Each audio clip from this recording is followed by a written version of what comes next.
அவர் என்ன சொல்றாரு? வாயை விட்டு பிரியக்கூடாது.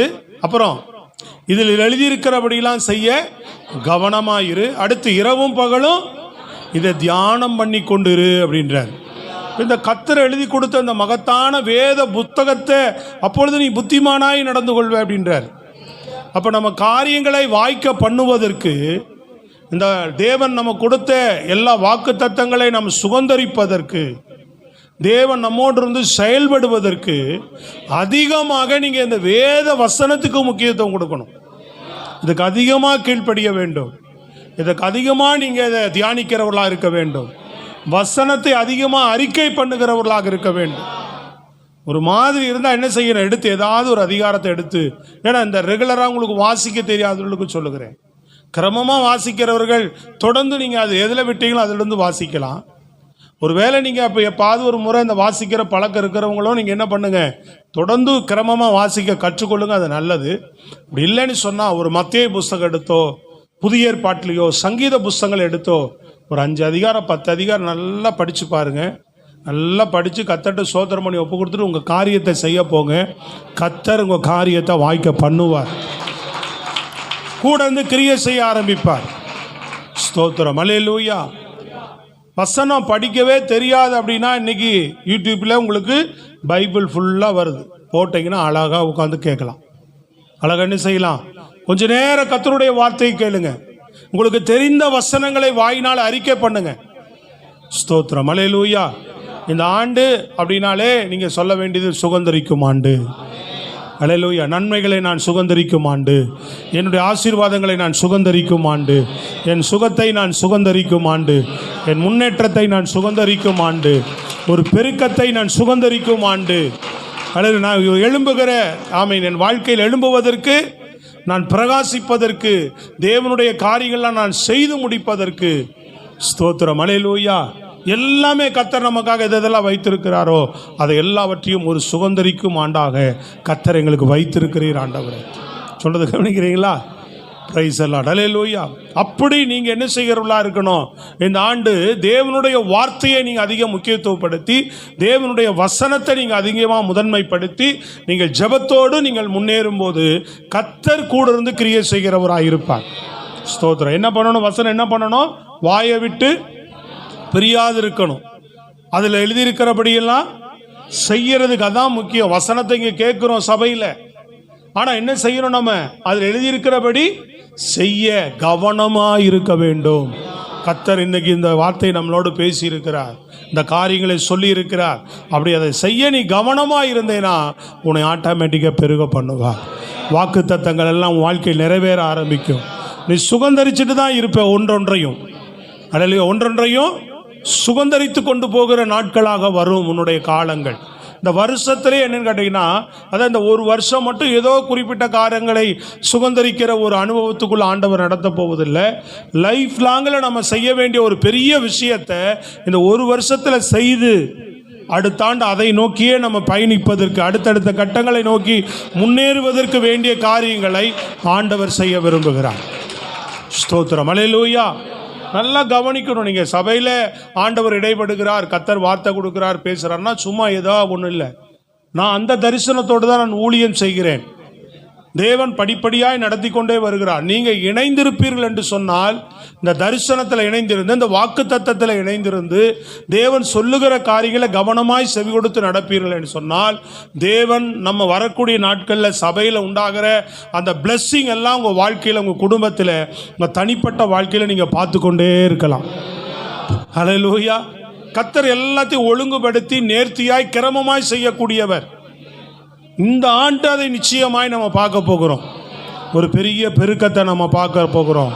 தரிசனத்துக்குள்ளே கடந்து போகிறத நம்ம பார்க்க போகிறோம். தேவ திட்டங்கள் இந்த ஆண்டில் நிறைவேற போகிறது. அல்லேலூயா. அதற்கு அந்த கொடுத்த 3 வாக்கு தத்தம் கட்டளையே நம்ம கை கொள்ளணும். அதை மனதில் வைத்துக் கொள்ளுங்க. நான் வாக்கு தத்தத்திலிருந்து இந்த 3 குறிப்பிலிருந்து ஒரு செய்தியை நான் சொல்ல விரும்புகிறேன். நீங்கள் கவனித்து கேட்பீர்கள் என்று கர்த்தருக்குள் விசுவாசிக்கிறேன். எல்லாருடைய கண்களை விழிப்பாதான் இருக்கு. எல்லாரும் உற்சாகமாக கேட்குறீங்க. உங்களுக்கு நீங்களே ஒரு கைத்தட்டு கொடுத்துக்கலாம். ஸ்தோத்திரம், அல்லேலூயா. சொல்லுங்களேன், பிரைஸ் தி லார்ட்.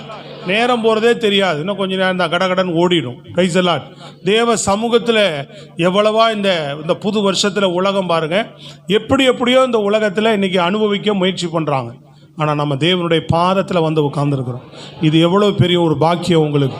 இந்த வருஷத்தில் அதனுடைய பாக்கியத்தையே முதல்ல ஒரு நன்மையாக ஆண்டவர் தருவார். Praise the lord. Hallelujah, hallelujah. கர்த்தர் நல்லவர். அப்போ 3 கொடுத்த அந்த வாக்கு தத்தங்கள், அதை வைத்து தான் அவன் முன்னேறுகிறான். நல்லா கவனிக்கணும். அவர் கொடுத்த முதல் வாக்கு தத்தம், நீங்கள் கால் மிதிக்கும் எவ்விடத்தையும் சொல்லுங்க, நான் என்ன பண்ணுவேன், உங்களுக்கு கொடுப்பேன். அதுக்கு என்ன செய்வேன்,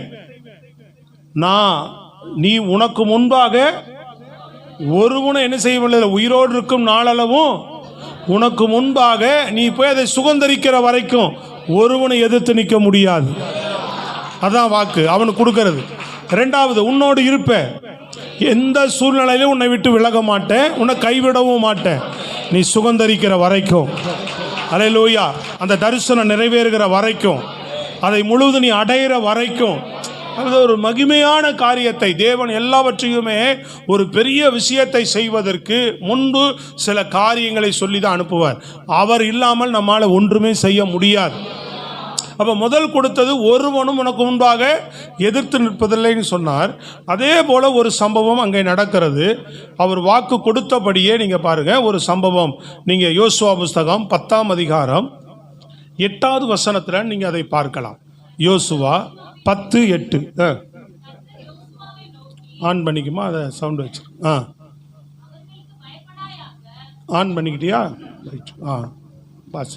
கர்த்தர் யோசுவாவை நோக்கி, அவர்களுக்கு பயப்படாயாக, அவர்களுக்கு பயப்பட வேண்டாம், உன் கைகளில் அவர்களை ஒப்பு கொடுத்தேன். நல்லா கவனிங்க. இங்கே 1ஆம் அதிகாரத்தில் சொன்னதை 10ஆம் அதிகாரத்தில் அவனுக்கு நினைப்பூட்டுகிறார். வாசிங்க. உன் கையிலே அவர்களை ஒப்பு கொடுத்தேன், அவர்களில் ஒருவரும் உனக்கு முன்பாக நிற்பதில்லை என்றார். அவர்களில் ஒருவனும் உனக்கு முன்பாக நிற்பதில்லை என்று ஆண்டவர் சொன்னார். நல்லா தான் கையை தட்டி சொல்லலாம். புரியுதா உங்களுக்கு? உங்களுக்கு விரோதமா எந்த பிசாசு எழும்பினால் நிற்காது, எந்த மனுஷன் எழும்பினால் நிற்க முடியாது. தேவன் நம்மை கொண்டு ஒரு விஷயத்தை செய்ய அவர் முற்படும் போது அவர் கூட நிற்பார். நீங்க இதெல்லாம் விசுவாசிக்கணும். தேவனோடு நடந்து தேவ வசனங்களை அறிக்கை செய்து தேவ வசனங்களை கவனமாய் கை கொண்டு, ஸ்தோத்திரம், அல்லேலூயா. அது மேல கொஞ்சம் இரவும் பகலும் பிரியமாயிருந்து நீங்கள் முன்னேறும் போது உங்க வாழ்க்கையில ஒவ்வொரு காரியங்களாய் சுதந்தரிக்க ஆண்டவரை உங்க வாழ்க்கையில மாற்றங்களை கொண்டு வர வாக்கு தத்தங்கள் நிறைவேறுகிற காலமாக மாறும். உன்னை குறித்து தேவன் வைத்திருக்கிற திட்டங்கள் நிறைவேறுகிற ஆண்டாக இந்த ஆண்டை கர்த்தர் மாற்ற ஆரம்பிப்பார். ஸ்தோத்திரம். அதற்கு விரோதமாக என்ன வந்தாலும், கிட்டத்தட்ட ஒரு பெரிய கூட்டமாக ஒரு 5 ராஜாக்கள் சேர்ந்து திரள் கூட்டத்தை கூட்டிட்டு பெரிய இவனுக்கு விரோதமாக என்ன செய்தார்கள், எதிர்த்து வந்தார்கள். அல்லேலூயா. அப்பதான் ஆண்டவர் யோசுவா சொல்றாரு, என்ன செய்யாத, பயப்படாத. அல்லேலூயா. அவர் கூடி வருவோம், ஒருத்தரும் என்ன செய்ய போறதில்லை, உனக்கு முன்பாக ஒருவனும் எதிர்த்து நிற்பதில்லை. டிவி போட வேண்டாம் தம்பி, டிவியில் ஆன் பண்ணுவாங்க, ஆஃப் பண்ணிடுங்க, போடக்கூடாது. ஸ்தோத்திரம், அல்லேலூயா. ஒருவன் என்ன செய்ய போறதில்லை, உங்களுக்கு முன்பாக எதிர்த்து நிற்பதில்லை. ஸ்தோத்திரம், அல்லேலூயா. அங்கே எல்லாரும் உன்னுடைய கரங்களில் நான் அவங்களை ஒப்பு கொடுப்பேன்றார். 1ஆம் அதிகாரத்தில் கொடுத்த வாக்கு நல்லா கவனிங்க. 1ஆம் அதிகாரத்தில் அவனுக்கு வாக்கு கொடுத்தா அனுப்புகிறார். அதே மாதிரி ஒரு கூட்டம் அவனுக்கு விரோதமாக எழும்பி வரும்போது சொல்றாரு, நீ பயப்படாத யோசுவா, நான் சொன்னபடியே அவர்களை உன் கையில் ஒப்பு கொடுப்பேன், ஒருவனும் உனக்கு முன்பாக நிற்பதில்லை. நல்லா புரிஞ்சுதான் அவங்களுக்கு? அப்போ இன்னைக்கு ஆண்டவர் உனக்கு வாக்கு கொடுத்து அனுப்புகிறார். உன் வாழ்க்கையில உனக்கு எதிராக எவ்வளோ பெரிய பிரச்சனை எதிர்த்து வந்தாலும், எவ்வளோ பெரிய பிசாசு எதிர்த்து வந்தாலும், எவ்வளோ பெரிய மனுஷ வல்லமை எதிர்த்து வந்தாலும் அதை உன்னுடைய கரத்தில் ஒப்பு கொடுப்பார். அது உனக்கு முன்பாக எதிர்த்து நிற்பது இல்லை, உனக்கு முன்பாக மண்டியிடும், உனக்கு முன்பாக அது விழுந்து போகும். பலமா ஜோரா கையை தட்டி அல்லேலூயா. உனக்கு முன்பாக அது விழும். நீ பயப்படாதே என்றார் ஆண்டவர். உன் கரத்தில் அதை ஒப்பு கொடுப்பேன். கர்த்தர் கிரியை செய்தாராம். வசனம் போட்டிருக்கு, நீங்க தொடர்ந்து வாசிங்க. 10ஆம் அதிகாரத்தில் 11வது வசனம். அவர்கள் பெத்ரோனில் இருந்து இறங்குகிற வழியிலே இஸ்ரவேலுக்கு முன்பாக ஓடி போகையில் அசைக்கா மட்டும் ஓடுகிற அவர்கள் மேல் கர்த்தர் வானத்திலிருந்து பெரிய கற்களை விழப்பண்ணினார். வானத்திலிருந்து ஆண்டவர் என்ன பண்ணினாராம்? பெரிய கற்களை விழப்பண்ணினார். அவர்கள் செத்தார்கள். இஸ்ரவேல் புத்திரர் பட்டயத்தால் கொன்றவர்களை பார்க்கிலும், இஸ்ரவேல் புத்திரர் பட்டயத்தால் கொன்றதை பார்க்கிலும், கல்மழையினால் செத்தவர்கள் அதிகமாய் இருந்தார்கள். நீ ஒரு காரியத்தை வெற்றி பெறுவதற்கு அந்த இடையூறா இருக்கிற இடைஞ்சலா இருக்கிற காரியங்கள் எல்லாம் நீ பேஸ் பண்ணி கஷ்டப்பட்டு நம்ம ஏதோ போன மாதிரி இருக்கும். ஆனா நம்ம செய்யறது கொஞ்சம் தான். கர்த்தர் தான் பெரிய காரியம் செஞ்சாராம். இஸ்ரவேல் புத்திரர் பட்டயத்தால வெட்டியதை விட கர்த்தருடைய கல்மழையினாலே இறந்தவர்கள் அதிகம்னு போட்டிருக்கு. விளங்குனவங்க நல்ல ஒரு அல்லேலூயா ஆமென் சொல்லலாம். Price the Lord. புரியுதா உங்களுக்கு? அப்போ இதே இன்னொரு இடத்துல அதே கீழே 14வது வசனத்துல சொல்லுது பாருங்க. இப்படி கர்த்தர், நல்லா கவனிங்க, இப்படி கர்த்தர் ஒரு மனிதனுடைய சொல் கேட்டு அந்நாளை ஒத்த நாள், அந்த நாளை ஒத்த நாள், அதற்கு முன்னும் இல்லை அதற்கு பின்னும் இல்லை. 14 இப்படி கர்த்தர் ஒரு மனிதனுடைய சொல் கேட்ட அந்நாளை ஒத்த நாள், கர்த்தர் இஸ்ரவேலுக்காக யுத்தம் பண்ணினார். கடைசியா என்ன போட்டிருக்கு? கர்த்தர் இஸ்ரவேலுக்காக யுத்தம் பண்ணினார்னு போட்டிருக்கு. அப்போ அங்க கர்த்தர் கிரியை செய்தார். நல்லா கவனிங்க. ஒரு எப்படி ஆண்டவர் சொன்னாரோ அதே போல நம்ம வாழ்க்கையில் அவர் செய்வார். நீங்க எல்லாம் அந்த வசனத்தை அதிகமா சில பேர் இந்த அனுபவத்தை நீங்க இருக்கலாம்.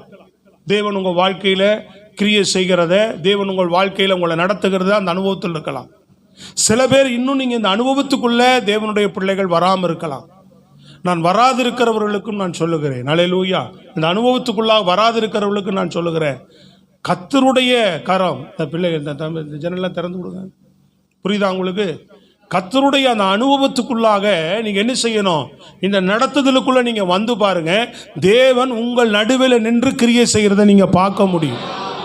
தேவன் உங்களுக்கு உதவி செய்கிறத, தேவன் உங்களை தப்புவிக்கிறத, தேவன் உங்களை காப்பாற்றுகிறத, தேவன் உங்களை விடுவிக்கிறத. சோத்திரம், அல்லேலூயா சொல்லுங்களேன். ஆமா, இதெல்லாம் நீங்க பார்க்க முடியும் உங்க வாழ்க்கையில. சோத்திரம். அப்ப தேவனுக்கு நீங்கள் அர்ப்பணிக்கும் போது, இந்த வார்த்தைகளை நீங்கள் விசுவாசிக்கும் போது, தேவனோடு கூட நீங்க நடக்கும் போது, இந்த காரியங்களை கர்த்தர் உங்க கண் முன்னாடி பார்க்கும்படியாக செய்வார். புரியுதா உங்களுக்கு? அப்ப இங்கே நீங்க பார்க்கும்போது அந்த 2 காரியங்களை கர்த்தர் கிரியை செய்தார். ஆனா இன்னொரு இடத்துல நீங்க 10வது அதிகாரத்துல அதே 12வது வசனம் வாசிங்க பார்ப்போம். கர்த்தர் எமோரியரை இஸ்ரவேல் புத்திரருக்கு முன்பாக ஒப்பு கொடுக்கிற அந்நாளிலே யோசுவா கர்த்தரை நோக்கி பேசி பின்பு இஸ்ரவேலின் கண்களுக்கு முன்பாக சூரியனே நீ கிபியோன் மேலும், சந்திரனே நீ ஆயலோன் பள்ளத்தாக்கின் மேலும் தரித்து நில்லுங்கள் என்றான். கர்த்தர் அங்க 2 இடத்துலயும் பார்க்கிறோம். கர்த்தர் அவனை தைரியப்படுத்துகிறத பார்க்கிறோம். உனக்கு கொடுத்த வாக்குத்தத்தத்தின்படியே ஒருத்தர் எதிர்த்து நிற்பதில்லப்பான்னு சொல்றாரு. கர்த்தர் கண்மலையினாலே அவர்களை அழிச்சாரு. கர்த்தர் யுத்தம் பண்ணினார். ஆனா இதில் நடுவில் பாருங்க, அந்த யுத்தம் மும்மரமாய் நடந்து கொண்டிருக்கிற வேளையில முழு வெற்றியை அடைவதற்கு, அந்த வெற்றி அடைந்து அந்த இடத்தை அவர்கள் ராஜாக்களை அவர்களை வீழ்த்தி அந்த இடத்தை அவர்கள் சுதந்தரிப்பதற்கு யோசுவா அந்த கால தாமதமாகிறது. அதை முடிப்பதற்குள்ளாக இரவு உண்டாக பார்க்குது. அந்த கால தாமதமாகிற நேரத்தில் யோசுவா கருத்தான ஒரு காரியத்தை செய்கிறான். தேவ சமூகத்தை நோக்கி ஒரு ஜெபம் செய்கிறான். நல்லா புரியுதா உங்களுக்கு? உங்கள் வாழ்க்கையில் இந்த காரியத்தை, இந்த காலத்தான் பரவாயில்ல விடு, நாளைக்கு பார்த்துக்குவோம், இன்னொரு நாள் பார்த்துக்குவோம், அப்படி ஒரு நிலைமைக்குள்ள அவன் போகலை. இன்றைக்கே யுத்தத்தை முடிச்சாகணும். இன்றைக்கே இந்த 5 ராஜாக்களையும் வீழ்த்தி இந்த இடத்தை நம்ம சுதந்தரிக்க வேண்டும் என்கிற ஒரே நோக்கத்தோடு கர்த்தருடைய சமூகத்தில் என்ன பண்ணுகிறார்? ஜெபிக்கிறார். அல்லேலூயா சொல்லுங்க பாப்போம். என்ன பண்ணார்? அவர் ஜெபம் செய்தார். நல்லா கவனித்துக் கொள்ளுங்க. எந்த காரியங்கள் உங்களுக்கு எதிராய் வந்தாலும், எந்த பிரச்சனை உங்களுக்கு எதிர்த்து வந்தாலும், தேவன் நமக்கு துணை நிற்கிறார். தேவன் உங்களுக்கு நமக்கு யுத்தம் பண்ணுவார். தேவன் நமக்கு கிரியை செய்வார். ஆனால் அந்த வெற்றி முழுவதும் நிறைவடைவதற்கு தேவனுடைய சமூகத்தில் நாமும் என்ன செய்கிறவர்களா இருக்கணும்? உதவி செய்கிற தேவனை நோக்கி பேசி ஜெபிக்கிறவர்களா இருக்கணும். அந்த காரியத்தை வெற்றி பெறுவதற்கு, அந்த காரியத்தில் ஜெயம் பெறுவதற்கு தொடர்ந்து நீங்கள் எனக்கு துணை நில்லுங்க ஆண்டவரே. இந்த விஷயத்தை அனுகூலமாக்குங்க ஆண்டவரே. அந்த காரியத்தை எனக்கு அனுகூலமாக்கி கொடுங்கப்பா. இந்த விஷயத்தில் எனக்கு கொஞ்சம் சூழ்நிலையில சாதகமாக்கி கொடுங்கப்பா. அந்த மனுஷனுடைய கண்ணில் கொஞ்சம் தயவு கிடைக்க பண்ணுங்கப்பான்னு ஆண்டவரிடத்தில் பேசி நீ ஜெபிக்கும் போது கர்த்தர் அப்படியே கிரியை செய்வதற்கு வல்லவராயிருக்கிறார். சொல்றது புரியுதாங்க உங்களுக்கு? ஒரு அல்லேலூயா ஆமென் சொல்லுங்க. அப்போ நீங்கள் வேலை செய்கிற இடத்துலையோ, படிக்கிற இடத்துலையோ, சமுதாயத்திலையோ, இதை இப்போ சொன்னீங்க கடன் பிரச்சனை, அவன் கண்களில் தயவு கிடைக்கல, அவன் ரொம்ப நம்மளை நெருக்கிறான் அப்படின்னா என்ன பண்ணணும்? தேவனுடைய சமூகத்தில் நம்ம ஜெபம் பண்ணி பேசும்போது மேற்கொள்ள முடியாது. ஆனால் நம்ம ஜெபித்து ஆண்டவர் சமூகத்தில் அந்த மனுஷனுடைய கண்ணில் கொஞ்சம் தயவு கிடைக்க பண்ணுங்க ஆண்டவரே. அல்லேலூயா. சில விஷயங்களை நீங்கள் கருத்தாய் செய்யும் போது அந்த சூழ்நிலையுடைய விரியத்தை கர்த்தர் மாற்றி அதில் உங்களுக்கு வெற்றியை கொடுத்து அடுத்த கட்டத்தை நோக்கி நீ முன்னேறுவதற்கு, உன் வாழ்க்கையிலே நீ அடுத்த கட்டத்தை நோக்கி போவதற்கு கர்த்தர் உன்னோடு கூட இருந்து கிரியை செய்வார். அப்போ முதல் கொடுத்த அந்த வாக்கை அவனுடைய வாழ்க்கையில் நிறைவேற்றுகிறத பார்க்குறோம். நான் சொல்றது விளங்குதாங்க? முதல் கொடுத்த வாக்கு தத்தத்தை அவனுடைய வாழ்க்கையில் ஆண்டவர் நிறைவேற்றுகிறத நம்ம பார்க்கிறோம். என்ன நிறைவேற்றினார்? உனக்கு முன்பாக அவனுடைய கரத்தில் ஒப்பு கொடுத்தார். நீ பயப்படாத, உன் கரத்தில் நான் என்ன செய்வேன்? ஒப்பு கொடுப்பேன்னு சொன்னபடியே தேவன் ஒப்பு கொடுப்பதற்கு நம் ஆண்டவர் வல்லமையுள்ள தேவனாக இருந்தார். Praise the lord. ஹல்லேலூயா. ஒப்பு கொடுக்க வல்லவராக இருந்தாரா? செய்தாராங்க.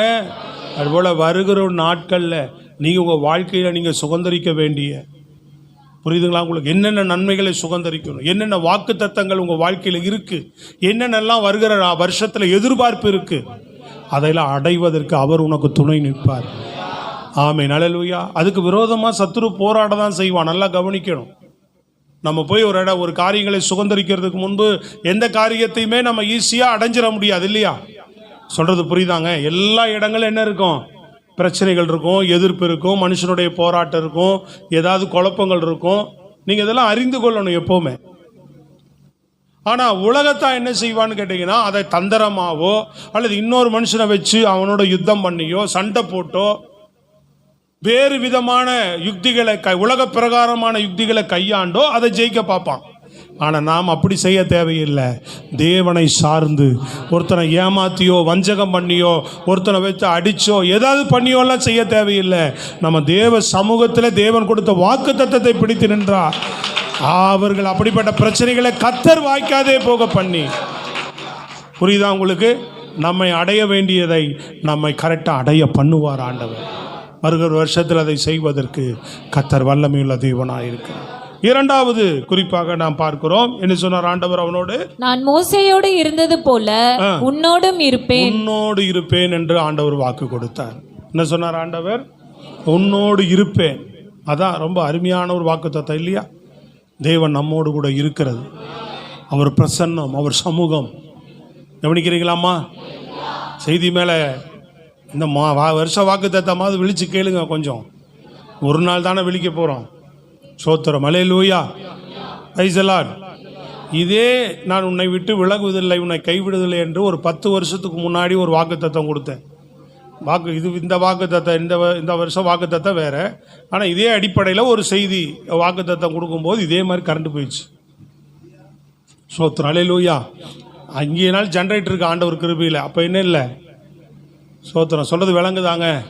அப்போ ஜென்ரேட்டரும் கிடையாது, ஒன்றும் கிடையாது. வெறும் இருட்டில் தான் ஆராதித்து புது வருஷம் கொண்டாடணும். ஆனால் அந்த வருஷத்துக்கு அப்புறம் மகிமையான காரியங்களை ஊழியத்தில் செய்ய ஆரம்பிச்சார். ஆமாம். அடுத்த வருஷமே சுண்ணாம்பு கால்வாய்க்கு வந்துட்டோம்னு நினைக்கிறேன். அடுத்த வருஷமே பெரிய இடம் கிடச்சி மாறி போனோம். நிறைய விஷயங்கள் ஆண்டவர் செய்ய ஆரம்பித்தார். ஸ்தோத்திரம். அல்லேலூயா. அதனால் கரண்ட் போனது இதெல்லாம் நமக்கு சென்டிமெண்டெல்லாம் எதுவும் கிடையாது. ஸ்தோத்திரம். சொல்லுங்கள் பார்ப்போம். அதனால் எதையுமே நம்ம பார்க்கறது இல்லை. நமக்கு ஆண்டவர் நம்ம மத்தியில் வெளிச்சமாக இருக்கிறார். அதெல்லாம் நம்ம யோசிக்க கூடாதீங்க. கரண்ட் போயிடுச்சா புது வருஷம், கரண்ட் போனால் என்ன இருக்குது, எப்போ ஏசி நமக்கு வெளிச்சமாக இருக்கு. இல்லை ஜென்ரேட்டர் போட்டால் வெளிச்சம் வந்துருச்சு. சோத்திரம். உலகத்தான் தான் இந்த சென்டிமெண்டெல்லாம் பார்ப்பான். தேவனுடைய பிள்ளைகள் அதெல்லாம் நம்ம பார்க்கக்கூடாது. சொல்கிறது விளங்குதாங்க? பிசாசு இந்த மாதிரி சத்தியத்துக்கு புறம்பான கொண்டு வர சென்டிமெண்டெல்லாம் நீங்கள் மைண்ட்லேயே வைக்கக்கூடாது. அதெல்லாம் தள்ளி விட்டுறணும். அப்போ தான் ஜெயமே வரும். அப்போ தான் தேவனே வெற்றி தர முடியும் உங்கள் வாழ்க்கையில். பிரைஸ் தி லார்ட், ஹல்லேலூயா. சொல்றது நல்லா புரியுதா உங்களுக்கு? அப்போ கவனிங்க, ரெண்டாவது ஆண்டவர் கொடுக்குற அந்த அவனுக்கு கொடுத்த வார்த்தையில் இன்னொன்று, நான் உன்னோடு கூட இருப்பேன் என்று சொன்னார். அதை அப்படியே செய்கிறார். யோசுவா புஸ்தகம் 3:7 பாருங்க. யோசுவா 3:7. கர்த்தர் யோசுவாவை நோக்கி, நான் மோசேயோடு இருந்தது போல உன்னோடும் இருக்கிறேன் என்பதை, உன்னோடு கூட இருக்கிறேன் என்பதை இஸ்ரவேலர் எல்லாரும் அறியும்படிக்கு இன்று அவர்கள் கண்களுக்கு முன்பாக உன்னை மேன்மைப்படுத்துவேன். சோத்திரம் என்ன சொன்னாரு? கவனிச்சிங்களா? வசனத்தை கவனிச்சிங்களா? அதான் சொல்றேன், வசனம் ரொம்ப முக்கியம். வசனத்தை கவனிச்சிங்களா? என்ன சொன்னாரு? மோசையோடு இருந்தது போல நான் உன்னோடு இருக்கிறேன் என்பதை எல்லாரும் அறியும்படி, நான் உன்னோடு இருக்கிறேன் என்பதை எல்லோரும் அறியும்படி நான் என்ன செய்வேன்? இந்த எல்லா ஜனங்களுக்கு முன்பாக நான் உன்னை மேன்மைப்படுத்துவேன்றார். கையை தட்டி நல்லா தான் சொல்லுங்களேன், உற்சாகமா. புரியுதா உங்களுக்கு? Price the Lord. அப்ப கர்த்தர் நல்லா கவனிங்க. ரெண்டாவது சொல்ற காரியம், முதல்ல சொன்னாரு ஒருவனை எதிர்த்து நிற்பதில்லைனாரு. அதே மாதிரி சொல்றாரு, பயப்படாதப்பா, ஒருவன் உனக்கு முன்பாக நிற்பதில் எல்லாரும் உன் கையில் ஒப்பு கொடுப்பேனாரு. அந்த இடத்துல யோசுவா கருத்தா ஒரு ஜெபம் பண்ணினான். ஒவ்வொரு விஷயத்திலும் முதல்ல நான் சொன்ன ஜெபம் தேவை. இரண்டாவது சொல்லுகிறேன், நான் ஆண்டவர் நம்மோடு கூட இருப்பதற்கு பிரியமானவர்களே, இங்கே 2 காரியத்துக்காக அந்த சம்பவம் நடக்கிறது. ஆண்டவர் 2 காரியத்தை மையப்படுத்தி சொல்கிறார். ஒன்று, அவர்கள் யோர்தானை கடந்து போக வேண்டும். அடுத்து எரிகோவை கடந்து போக வேண்டும். இந்த 2 சம்பவங்கள் மூலமாக தான் ஆண்டவர் சொல்லுகிறார். இந்த 2 சம்பவங்களுக்கு பிறகு ஜனங்கள் எல்லாரும் என்ன செய்வாங்க? நான் உன்னோடு இருக்கிறேன் என்பதை அறிந்து கொள்வார்கள் சொன்னார். அதே மாதிரி ஆண்டவர் என்ன செய்தார்னு கேட்டீங்கன்னா, அவன் யோர்தானில் வந்து நிற்கும் போது கர்த்தர் என்ன பண்ணாரு? எப்படி மோசே செங்கடல்ல வந்து நிற்கும் போது, கோலை உயர்த்தி நிற்கும் போது செங்கடல் விலகுச்சோ, அதே போல யோசுவாவுடைய நாட்களில் யோசுவா ஆசாரியர்கள் வந்து யோர்தானுடைய கரையில் கால்பட்ட உடனே கரை புரண்டு ஓடுகிற வெள்ளம் என்ன ஆயிற்று? பின்னாக்கி திரும்பிச்சு. அல்லேலூயா. அதே போல அவர்கள் ஒரு கானானுக்குள்ள சுதந்தரிக்க வேண்டிய ஒரு இடத்தை கடந்து போவதற்கு தடையா இருந்த பெரிய எரிகோ மதில் அவர்கள் சுற்றி வந்து அவர்கள் துதித்து அவர்கள் எக்காலம் ஊதிய போது எரிகோ மதில், பெரிய மதில் தானாய் விழுந்து போனது. புரிஞ்சுங்களா? அந்த எரிகோன்ற ஒரு பெரிய பட்டணத்தையே அடைத்து கொண்டிருக்கிற மதில் நீங்கள் சாதாரணமாக நினைக்கக்கூடாது. மதில்னா ஏதோ இந்த மாதிரி நம்ம மதில் சுவர் மாதிரி நினைக்கக்கூடாது. சொல்கிறது விளங்குதா உங்களுக்கு? அதனுடைய மதில் சுவருடைய அமைப்பு, அதனுடைய சூழ்நிலையே வேற. Price the Lord. சொல்கிறது புரியுதா உங்களுக்கு? அதனுடைய அமைப்பு, அதனுடைய இதே வேற. ஆனால் அந்த மதில் சுவர் என்ன ஆயிற்று? தானா விழுந்ததுன்னு போட்டிருக்கு. எப்படி விழுந்தது? இவர்கள் போய் சுற்றி வந்தாங்க, அவ்வளவுதான். இந்த 2 காரியத்திலும் கர்த்தர் அற்புதம் செய்தார். அப்போ அதுக்கு முன்னாடி அவனோடு கூட பேசுகிறார் பாருங்க, நான் உன்னோடு இருப்பேன். எப்போ அந்த வார்த்தை சொல்கிறாருன்னு கேட்டிங்கன்னா, நீங்கள் அதுக்கு முன்னாடி பாருங்கள், பின்பகுதியில் 3ஆம் அதிகாரம் 5வது வசனத்தில். யோசுவா ஜனங்களை நோக்கி உங்களை பரிசுத்தம் பண்ணி கொள்ளுங்கள், நாளைக்கு கர்த்தர் உங்கள் நடுவிலே அற்புதங்களை செய்வார் என்றார். நாளைக்கு கர்த்தர் உங்கள் நடுவில் என்ன பண்ணுவார்? அற்புதங்களை செய்வார். 3:5 சொல்றார். நல்லா கவனிங்க. யோசுவா ஜனங்களை நோக்கி உங்களை என்ன பண்ணுங்க? பரிசுத்தம் பண்ணுங்க. கர்த்தர் என்ன பண்ணுவார்? உங்கள் நடுவிலே பரிசுத்தம் பண்ணு, அற்புதம் நடக்கும்ன்றார். அப்பதான் பின்பகுதியில் ஆண்டவர் 7வது வசனத்தில் சொல்றாரு, கர்த்தர் யோசுவாவை நோக்கி, நான் மோசேயோடு இருந்தது போல உன்னோடும் இருக்கிறேன் என்பதை இஸ்ரவேலர் காண்பார்கள். நல்லா கவனிங்க. நம்ம வாழ்க்கையில் 2வது நம்ம தெரிந்து கொள்ள வேண்டிய ஒரு விஷயம், தேவன் நம்மோடு இருந்து நம்ம வாழ்க்கையில் அற்புதங்களை செய்வதற்கு நம்ம வாழ்க்கையை எப்பொழுதும் பரிசுத்தமாகவே காத்துக்கொள்ள வேண்டும். எப்படி காத்துக்கொள்ளணும்? பரிசுத்தமாக காத்துக்கொள்ளணும். ரொம்ப ரொம்ப முக்கியம். ஸ்தோத்திரம், அல்லேலூயா. ஏன்னா பரிசுத்த வாழ்க்கை யார் ஒருவர் வாழ்கிறார்களோ, யார் ஒருவர் பரிசுத்தமாக இருக்கிறார்களோ, அவர்களோடு கூட தான் கர்த்தரும் கூட இருப்பார். எப்படி? உண்மையா இல்லையா? ஏன்னா அவர் எப்படிப்பட்ட தேவன்? பரிசுத்தர் அவர். ஒன்று நீ உன் பரிசுத்த வாழ்க்கையை காத்துக்கொள்ளணும், இல்லைன்னா தேவனுடைய சமூகத்தில் உன்னை நீ பரிசுத்தப்படுத்தி கொள்ள வேண்டும். நான் சொல்றது எத்தனை பேருக்கு புரியுது தம்பிகளா? நல்லா கையை தட்டி ஒரு அல்லேலூயா ஆமென் சொல்லுங்களேன். Price the Lord. என்ன செய்யணும்? பரிசுத்த வாழ்க்கை நம்ம வாழ வேண்டும். அவன் முன்னாடியே சொல்றான் பாருங்க, உங்களை பரிசுத்தம் பண்ணுங்க, நாளைக்கு கர்த்தர் உங்கள் நடுவில் அற்புதங்களை செய்வார். பெரிய அற்புதம். கரை புரண்டு ஓடுகிற அந்த யோர்தானுடைய வெள்ளம் பின்னிட்டு திரும்புகிறத பார்க்கிறோம். எவ்வளவு பெரிய இராணுவத்தினுடைய என்ன செய்தார், புல்டோ இதை வச்சு அடித்தாலும் அவ்வளவு சீக்கிரம் விழுந்து போகாத எரிகோ மதில் இவர்கள் சுற்றி வந்ததினால தானா விழுந்தது. அவர்கள் முன்னேறி போவதற்கு தேவன் கூட இருக்கிறார் என்பதை நிரூபித்தார் ஆண்டவர். அதுக்கு மெயின் அடித்தளம் நல்லா கவனித்துக் கொள்ளுங்க, பரிசுத்தம். சபையை நீங்கள் அறிந்து கொள்ளணும். அந்த காரியங்கள் எதை நீங்கள் காத்துக்கொள்ளணும்? பரிசுத்தத்தை நீங்கள் காத்துக்கொள்ளணும். நம் ஆண்டவர் பரிசுத்தர். சொல்லுங்கள், நம் ஆண்டவர் எப்படிப்பட்டவர்? பரிசுத்தமான தேவன். அதனால நம்முடைய நடக்கையில், உங்கள் வாழ்க்கையில், உங்கள் பேச்சில், உங்கள் பார்வையில், உங்கள் செயல்களில், உங்களுடைய கிரிகளில் நீங்கள் பரிசுத்தத்தை காத்துக்கொள்ள வேண்டும். நம்ம உடையில், நம்முடைய நடையில், எல்லாத்துலேயும் பரிசுத்தம் இருக்கணும். சொல்றது விளங்குதாங்க? ஆமாம், ஆசீர்வாத மழை வருது புது வருஷத்தில். ப்ரைஸ் எல்லாம் ஹல்லேலூயா. நான் கூட ரொம்ப நேரமே ஃபேன் தான் சவுண்டு கேட்குதுன்னு பார்த்தேன். மழை வருது லைட்டாக. கர்த்தர் நல்லவர். எல்லாம் அந்த ஊரில் அலைகிற அந்த சில்லடிகள்லாம் பேசாமல் உள்ளே போய் ஒடுங்கிடும். அமைதியாக இருக்கும் ஊர். சோத்திரம் ஹல்லேலூயா சொல்லுங்க பார்ப்போம். நடி வெடிய வெடிய ஒரே சத்தமாக இருக்கும். எல்லாம் இப்போ அமைதியாயிருன்னு நினைக்கிறேன் கொஞ்சம். கர்த்தர் நல்லவர். ஆமென். கரங்களை வைத்து நல்ல சத்தமாக சொல்லுங்கள், தேவனுக்கு மகிமை உண்டாகட்டும். அப்போது பரிசுத்தத்தை நம்ம பிரியமானவர்களே எல்லா விதத்திலும் தேவனுடைய பிள்ளைகள் நீங்கள் காத்துக்கொள்ளும் போது தேவன் உங்கள் வாழ்க்கையில் அற்புதங்கள், மகிமையான அற்புதங்களை இந்த ஆண்டில் நீங்கள் பார்க்க போகிறீங்க. அல்லேலூயா. இன்னைக்கு பரிசுத்தப்படுத்துன்றார். இன்றைக்கு இந்த சத்தியத்தை கேட்குறேன். நீங்கள் இன்றைக்கு உங்களை பரிசுத்தத்துக்கு ஒப்பு கொடுங்க. உங்கள் வாழ்க்கையை பரிசுத்தமாக காத்துக்கொள்ளுங்க. பரிசுத்தத்தில் தவறும் போது உங்களை பரிசுத்தப்படுத்தி கொள்ளுங்க. எப்படி நம்ம பரிசுத்தப்படுத்தி கொள்வது இல்லையா? ஆண்டவர் சொல்றார், அவைகளை விட்டு பிரிந்து உங்கள் ஆவி ஆத்துமா சரீரத்தை, கொரிந்தியர்ல சொல்றாருல்ல, என்ன பண்ணிக்கொள்ளுங்க. 7:1 வாசிங்க. ஒரு 2 கொரிந்தியர் 1 கொரிந்தியரா 2 கொரிந்தியர் 7:1 வாசிங்க.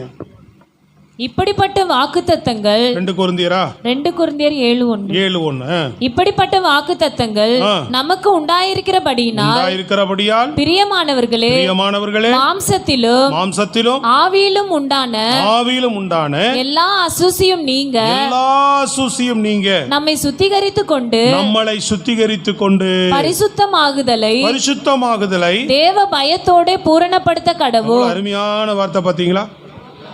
வாக்குத்தத்தங்கள் இருக்கு நமக்கு. அப்ப இந்த வாக்குத்தத்தங்கள் சுதந்தரிக்கிறதுக்கு, வாக்குத்தத்தங்கள் உரிமையாகிறதுக்கு மாம்சத்திலும் ஆவியிலும் உண்டான எல்லா அசூசியும் நீங்க. ஹலோ, கவனிக்கிறீங்களா? எது நீங்க? மாம்சத்திலும் ஆவியில் இருக்கிற அசுத்தத்தை நீக்கணும் தேவ பிள்ளைங்க. தேவன் கூட அப்படிப்பட்டவர்களோடு கூட தான் இருப்பார் அவர். முதல் குறிப்பில் பார்த்தோம், அங்கே ஒரு ஜெபம். முதல்ல நமக்கு அடித்தளம் அப்படின்னு சொன்னால் ஆண்டவர் கொடுத்த கட்டளை வார்த்தை விட்டு விலகாமல் இருப்பது. சமயத்துக்கேற்றபடி நீங்கள் உங்கள் காரியங்களில் ஜெபிக்கணும். எதிர்ப்புகள் வரும்போது அதை வெற்றி பெறுவதற்கு என்ன செய்யணும்? நீங்கள் ஜெபித்து உடனுடனே அதன் மேலே வெற்றியை தாங்க ஆண்டவரே, அதுக்குரிய சூழ்நிலைகளில் எனக்கு அனுகூலமாக்குங்க ஆண்டவரேன்னு சொல்லும்போது லேசாக அனுகூலமாக்கி அவர் யுத்தம் பண்ணி உனக்கு ஜெயத்தை கொடுத்துருவார். நீ உன் வாழ்க்கையில் 2வது அற்புதங்களுக்காக நீ கடுமையாக போராட வேண்டிய அவசியம் கிடையாது. உன்னுடைய முன்னேற்றத்துக்காக பெரிய போராட்டமெல்லாம் நீ பண்ண வேண்டாம். உன் வாழ்க்கையை மட்டும் நீ பரிசுத்தப்படுத்தி ஒப்பு கொடு. வாழ்க்கையை மாத்திரம் பரிசுத்தத்துக்கு ஒப்பு கொடுக்க ஆரம்பி. பரிசுத்தம்னாவே நமக்கு பயமே வரக்கூடாதுங்க. ஏன்னா நீங்கள் நானெல்லாம் யாரு? பரிசுத்தர் ஆராதிக்கிற கூட்டம். பரிசுத்தமாக இருக்கணுமா அப்படின்னெல்லாம் யோசிக்கவே தேவையில்லை. உங்களை என்ன இயேசு தம்முடைய சுய ரத்தத்தினால் என்ன பண்ணிக்கிறார்? தம்முடைய சொந்த ரத்தத்தினால உங்களை என்ன அவர் பரிசுத்தமாக்கி இருக்கிறார், சுத்திகரித்திருக்கிறார் அவர். அப்போ அந்த பரிசுத்த வாழ்க்கையை காத்து கொள்ளுகிறது மாத்திரமல்ல, பரிசுத்த வாழ்க்கையில் கரை வரும்போது அதை நீங்கி சுத்திகரித்து கொள்ளுங்கன்றார். அப்படி நீங்க சுத்திகரித்து கொண்டு உங்கள் பரிசுத்தமாக்குதலை சத்தமா சொல்லுங்க, பூரணப்படுத்தி கொள்ளுங்கள் அப்படின்றார். பரிசுத்தமாக்குதல் என்ன பண்ணி கொள்ளுங்க? சத்தமா பின்னாடிக்கிறவங்களாம் சொல்லலாமே, எல்லாரும் கவனிக்கிறீங்களா? பரிசுத்தமாக்குதல பூரணப்படுத்தி கொள்ளுங்க.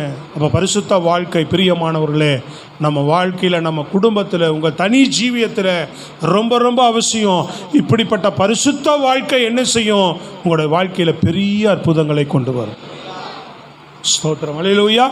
உங்கள் வாழ்க்கையில் என்ன செய்யும்? பெரிய அற்புதங்களை கொண்டு வரும். உங்கள் பரிசுத்தத்துக்கு மட்டும் ஒப்பு கொடுங்க. உங்கள் வாழ்க்கையில் எதெல்லாம் உங்களுக்கு முன்னாடி தடையாக நிற்கிறது, நீங்கள் சுதந்திரிக்க வேண்டியது இருக்குது. ஐயோ எனக்கு பணம் தடையாக இருக்குங்க, ஐயோ எனக்கு பலன் தடையாக இருக்குதுங்க, ஐயோ எனக்கு படிப்பு தடையாக இருக்குது, எனக்கு பேக்ரவுண்டு தடையாக இருக்குது. ஹலோ, நான் சொல்கிறேன் பெரிய ரகசியமே, நீ இதெல்லாம் பார்த்துக்கிட்டு இருக்கிற வரைக்கும் நீ சுதந்திரிக்க வேண்டியது எதுவுமே முன்னேற முடியாது, பெருகவும் முடியாது. ஆனால் ஆண்டவர் நமக்கு கற்றுக் கொடுக்குற காரியத்தை செய்தீங்கன்னா அழகாக உங்கள் வாழ்க்கையில் ஒரு பெருக்கத்தை நீங்கள் பார்க்க முடியும். தேவனுடைய அற்புதத்தை நீங்கள் பார்க்க முடியும். தேவன் கூட இருந்து உன் வாழ்க்கையில் செய்கிற கிரிகளினாலே தேவன் உன்னோடு கூட இருக்கிறார் என்று உன்னை மேன்மைப்படுத்துவாராம் அவர் மற்றவர்களுக்கு முன்னாடி. ஸ்தோத்திரம், அல்லேலூயா. இவன் இந்த வார்த்தையை சொன்னோன்னுமே ஆண்டவர் அடுத்த வார்த்தை அதை சொல்லிட்டார், நான் உன்னோடு கூட இருந்து உன்னை என்ன பண்ணுவேன்? மேன்மைப்படுத்துவேன் என்று. ஸ்தோத்திரம், அல்லேலூயா. அதனால் உங்கள் வாழ்க்கையை பரிசுத்தத்துக்கு அதிகமாக ஒப்பு கொடுக்கவும் பரிசுத்தப்படுத்தி கொள்ளவும் நீங்கள் இந்த ஆண்டில் தீர்மானம் பண்ணுங்க. இந்த நாளில் ஸ்தோத்திரம், அல்லேலூயா. அதிகமாக உங்களை அப்பப்போ கரைபடும் போதெல்லாம் ஆண்டவரே நான் வாழ்க்கையில் பரிசுத்தத்திலிருந்து விலகிடக்கூடாது அப்படின்னு உங்கள் பரிசுத்த வாழ்க்கை தேவன்ட்ட ஒப்பு கொடுத்து உங்களை தொடர்ந்து சுத்திகரித்து கொண்டு அதை ஒழுங்குபடுத்தி கொண்டு அதை தகுதிப்படுத்தி கொண்டு தேவன்ட்ட ஒப்புரவானீங்கன்னா போதும், அர்ப்பணிச்சிங்கன்னா போதும். ஏதாவது ஒரு சின்ன காரியத்தில் மீறும் போதோ தவறும் போதோ தேவனோடு ஒப்புரவாவதும் தேவனோடு கூட நீங்கள் என்ன செய்கிறவர்களாக இருக்கணும்? உடனே உங்களை நீங்கள் இணைத்து கொள்கிறவர்களாகவும் இருக்க வேண்டும்.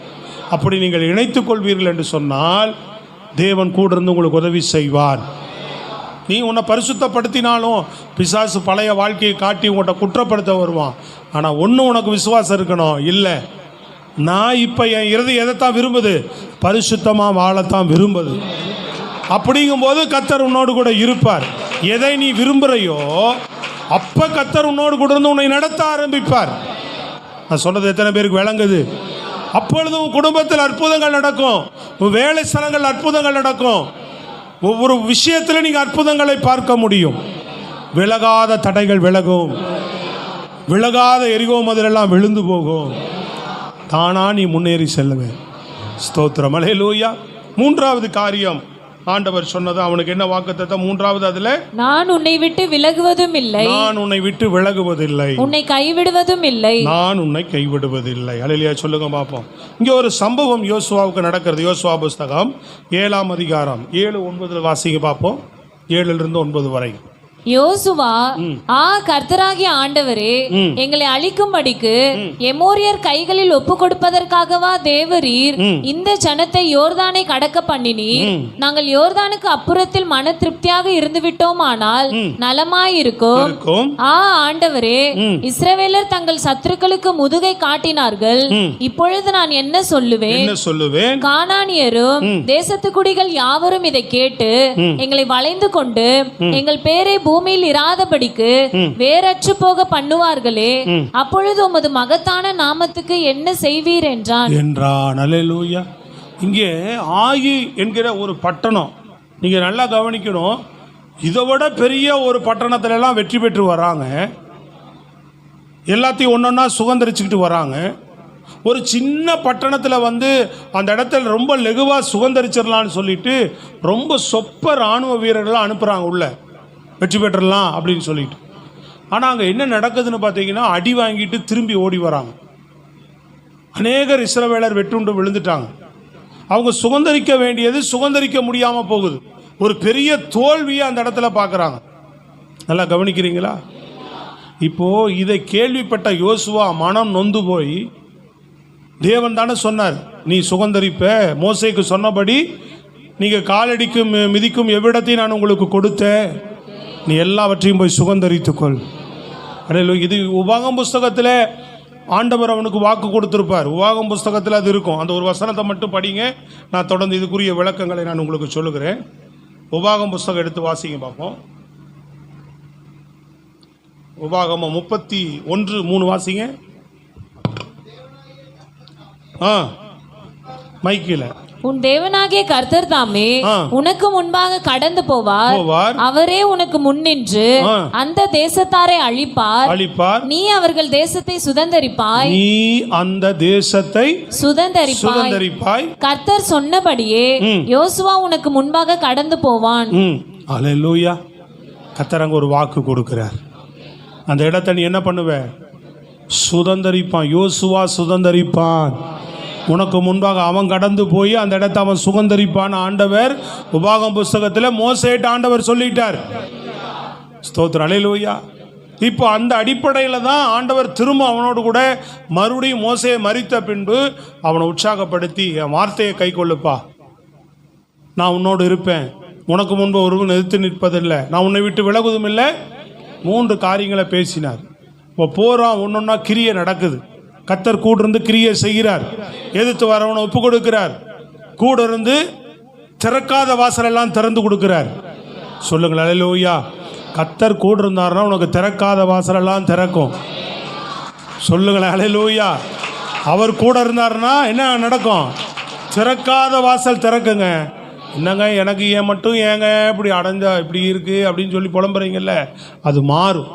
கர்த்தர் கூட இருக்கும்போது ஆச்சரியப்படுவீங்க. நீங்கள் எப்படி எனக்கு இப்படி ஒரு வாசல் திறந்தது, எனக்கு எப்படி இப்படி ஒரு வாய்ப்பு கிடைச்சிது, எனக்கு எப்படி இப்படி ஒரு சந்தர்ப்பம் அமைந்தது என்று நீ தேவனை அடுத்த வருஷம் நீ இதே இடத்துல வந்து மகிமைப்படுத்தி மைக்கு பிடிச்சி சாட்சி சொல்கிறதுக்கு கர்த்தரும் வாழ்க்கையில் அநேக காரியங்களை செய்ய இந்த ஆண்டு காத்து கொண்டிருக்கிறார். எத்தனை பேர் எதிர்பார்ப்போடு இருக்கிறீங்க? இன்னும் பல்மடங்கு உயர்த்துவதற்கு, இன்னும் பல்மடங்கு பெருக பண்ணுவதற்கு, இன்னும் பல்மடங்கு உன்னை ஆசீர்வதிப்பதற்கு இருக்கிற அநேகரை கர்த்தர் ஆசீர்வதிக்க விரும்புகிறார். ஆசீர்வாதத்தில் உயர்த்த விரும்புகிறார். உன்னை பெருக பண்ண விரும்புகிறார். உன்னை விருத்தியடைய பண்ண விரும்புகிறார். விசுவாசா நீ கையை தட்டி துதிக்கலாம். ஸ்தோத்திரம், அல்லேலூயா. ஆனால் தேவனுக்கு நீ உன்னை அர்ப்பணிக்கிற பிள்ளையா இருந்தா, நீ கொடுக்கிற இந்த வார்த்தைகள் எல்லாம் கவனமாய் நீ மனதில் வைத்து வாழ்வாய் என்று சொன்னால் அதெல்லாம் வாழ்க்கையில் நடக்கும். நீ வர வர உன்னோடு பேசுவார் ஆண்டவர். ஒவ்வொரு சண்டையிலும் பேசுவார். அதெல்லாம் கவனித்து உன்னோடு இடைப்படுகிற காரியங்களை கவனித்து தேவன் சொல்கிறதை கவனித்து நீ நடப்பாய் என்று சொன்னால் இந்த ஆண்டு அநேக காரியங்களிலே நீ முன்னேறி செல்கிற ஒரு ஆண்டாக, நீ சுதந்தரிக்கிற ஒரு ஆண்டாக மாறும். அல்லேலூயா. சொல்லுங்களேங்க. ஸ்தோத்திரம். சொல்லுவாங்கள்ல, விதைக்க ஒரு காலம் உண்டு, அறுக்க ஒரு காலம் உண்டுன்ற மாதிரி இந்த ஆண்டு ஒரு பெரிய அறுவடையின் ஆண்டாக மாறப்போகுது. ஸ்தோத்திரம், அல்லேலூயா. வாழ்க்கையில் நிறையா விஷயங்கள் அறுக்கலாம். வாசல் அதான் சொன்ன, திறக்காத வாசலையெல்லாம் கர்த்தர் திறந்து கொடுப்பார். அவர் சொல்கிறத மாத்திரம் கேட்டு செய். பிரைஸ் தி லார்ட், அல்லேலூயா. இப்போ இங்கே 3வது காரியத்தில் வந்துட்டு ஆண்டவர் கொடுத்த வாக்கில் இன்னொன்று விட்டு விலகுவதில்லை, கைவிடுவதில்லை. இப்போ கைவிட்டா மாதிரி, அவர்களுக்கு கைவிட்ட மாதிரி தான் நிலைமை. சில நேரங்கள்லாம் பார்த்தா கைவிட்டார் ஆண்டவர் அப்படின்ற மாதிரி இருக்கும். ஏன்னா அப்படி ஒரு மோசமான சூழ்நிலையை நம்ம திடீர்னு சந்திப்போம். அப்போ அந்த நேரத்தில் யோசுவா செய்த காரியம் என்னங்கன்னு தெரியுங்களா? எங்கேயும் யோசிக்காம எதையும் பண்ணாமல் தேவ சமூகத்தில் போய் விழுந்தார். என்ன பண்ணாரு? நேராக தேவ சமூகத்தில் போய் தேவனுடைய பாதத்தில் போய் விழுகிறார். கர்த்தர் அவனுக்கு வெளிப்படுத்துகிறார். ஏன் இந்த தோல்விக்கான காரணம், ஏன் நான் உங்களோட வரல, ஏன் இது நான் உங்களை இந்த இடத்துல கைவிட்டேன் அப்படின்னு ஆண்டவர் வெளிப்படுத்துகிறார். என்ன தெரியுங்களா? ஒரு பாவம் உள்ளே மறைந்திருந்தது. சொல்றது விளங்குதுங்களா? சில காரியங்கள்லாம் பார்த்தீங்கன்னா உங்கள் வாழ்க்கையில் உங்களுக்கே தெரியாமல் சில விஷயங்கள்லாம் மறைஞ்சிருக்கும்.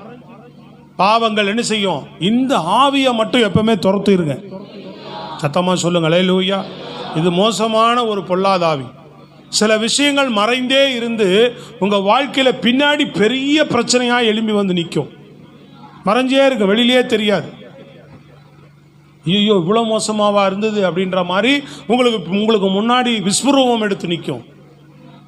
அப்போது சாதாரணமாக இவன் எதையுமே நினைக்காத ஒரு காரியம், ஆகான் என்கிற ஒரு மனிதன் மூலமாக அவன் ஒரு பாவத்தை செய்து அவன் மறைச்சு வச்ச அந்த தவறு நிமித்தமாக அங்கே ஆண்டவர் அவர்களை கைவிடவும் அங்கே ஒரு பெரிய தோல்வியை சந்திக்கிறத பார்க்குறோம். கர்த்தர் அதை சரிப்படுத்தும்படி சொல்லுகிறார். ஆண்டவர் புரிய வைக்கிறார் அவனுக்கு. அந்த மறைஞ்சிருக்கிற காரியத்தை வெளியில் கொண்டு வந்து அதை அகற்றி அழித்த பின்பு கர்த்தர் மீண்டும் ஆயி பட்டணத்துக்கு கொண்டு போகிறார். கைவிடலை அவர். சொல்லுங்க, கைவிடல அவர். அங்க எதனால இந்த வெளிச்சம் அவனுக்கு கிடைச்சது?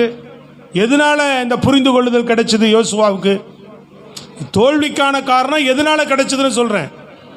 தேவ சமூகத்தில் போய் முகங்குப்புற விழுந்துட்டான். சொல்றது விளங்குதாங்க? நீங்க முதல் காரியத்தில் பார்க்குறோம், அந்த முழு வெற்றிக்கு காரணம் அவன் தேவ சமூகத்தில் பண்ண ஒரு ஜெபம். புரியுதாங்க? நிறைய நேரங்களில் நீங்கள் அது செய்கிறது இல்லை.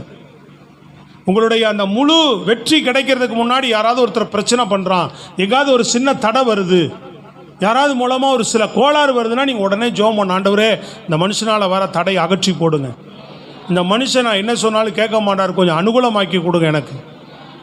சொல்கிறது விளங்குதாங்க? சில நேரம் நான் நல்லா முன்னேறி போகிற நேரத்தில் என் சரீரம் ஒத்துக்க மாட்டேன்து. ஹலோ, சில பேருக்கு பாருங்க, என்ன ஒத்து வராது? சரீரம் ஒத்து வராது.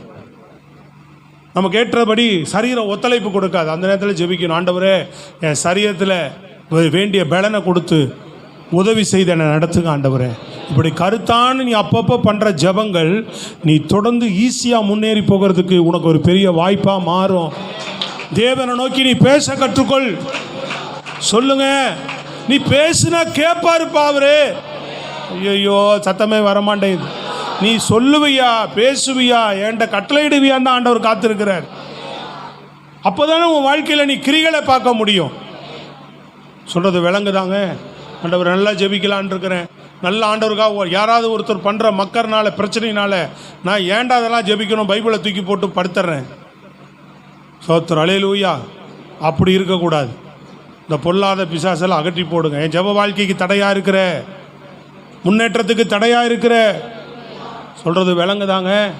உற்சாகமாக ஓடுவதற்கு தடையாக இருக்கிற எல்லா காரியத்திலும் ஒன்றுமே உனக்கு முன்பாக எதிர்த்து நிற்காது, கூட தான் நிற்கிறார். கருத்தாக ஒரு ஜெபத்தை பண்ண கற்றுக்கொள். அதான் ஆண்டவர் சொல்கிறார். இரண்டாவது என்ன செய்தான்? இரண்டாவது வெற்றிக்கு ஆண்டவர் கூட இருந்தார்ல, அதுக்கு அவன் என்ன செய்தான்? பரிசுத்தம் பண்ணி கொண்டான். என்ன செய்தான்? பரிசுத்தம் பண்ணி கொண்டான். மூன்றாவது, அவர் கைவிட்டு, சில நேரம் கைவிட்டுட்டாரா, ஏன் தோல்விக்கான காரணன்ற மாதிரி உன் வாழ்க்கையில் வந்தால் என்ன பண்ணணும்? நிறைய நேரம் என்ன பண்ணுறோம்? என்னன்னு தெரியல அப்படின்னு விட்டுறோம். இல்லை, நீ தனித்து போய் தேவ சமூகத்தில் கொஞ்ச நேரம் உட்காந்து, சும்மாவாது ஒரு சேரை போட்டாவது உட்காரு. இப்படியே உட்காந்து, ஆண்டவரே ஏன் இந்த தோல்வி, ஏன் இந்த பிரச்சனை வருது, ஏன் இப்படி ஒரு மனநோவு எனக்கு, ஏன் நான் நினச்ச மாதிரி இது சக்ஸஸ் ஆகலை அப்படின்னு கொஞ்சம் நேரம் அப்படியே சோத்திரம் பண்ணு. தேவன் உனக்குள்ள ஒரு வெளிச்சத்தை கொடுப்பார்.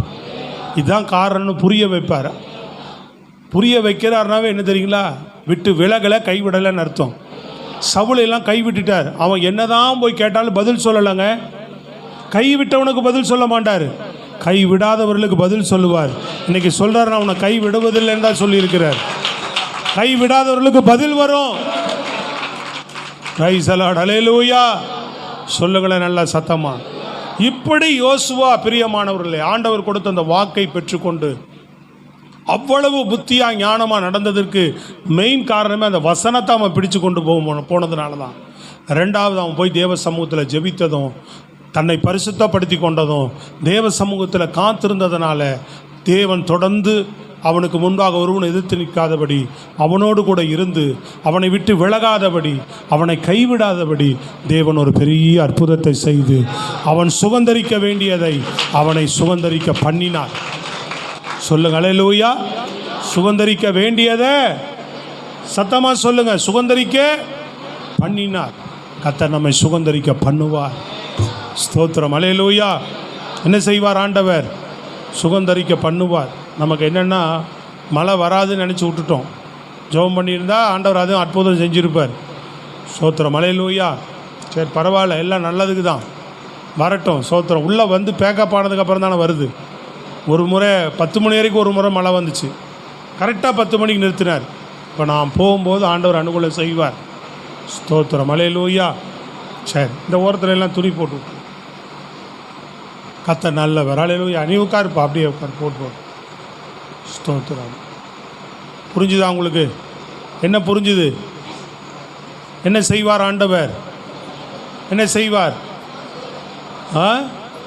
நம்மை சுதந்தரிக்க பண்ணுவார். அல்லேலூயா. எதை சுதந்தரிக்க பண்ணுவார்? நம்ம கொடுத்த